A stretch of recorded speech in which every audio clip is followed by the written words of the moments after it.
কালো পোশাকে রাজপথে নেমে এসে মিছিল দিয়ে উত্তাল করে তুলল মাশরাফি বিন মুর্তজা। দর্শক, আজ 15ই আগস্ট জাতির জনক বঙ্গবন্ধু শেখ মুজিবুর রহমানের মৃত্যুবার্ষিকী। 1975 সালের 15ই আগস্ট এই দিনে বঙ্গবন্ধু শেখ মুজিবুর রহমানকে সপরিবারে হত্যা করা হয়, যেখানে গভীর রাতে মোমবাতি প্রজ্বলন করে বঙ্গবন্ধু শেখ মুজিবুর রহমানের স্মরণ করা হয়। তবে ছাত্ররাও মাঠে রয়েছে, আন্দোলনে উত্তাল করে রেখেছে।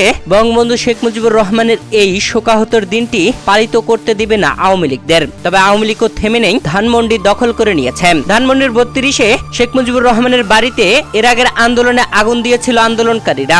পুরা বাড়িতেই শোক পালন করছে আওয়ামী লীগ। তবে এদিন ধানমন্ডি 32-এ যেতে দিচ্ছে না আওয়ামী লীগদের। ছাত্র আন্দোলনকারীরা আওয়ামী লীগের নেতাকর্মী ও ছাত্রলীগের সমর্থকদের আটকাচ্ছে।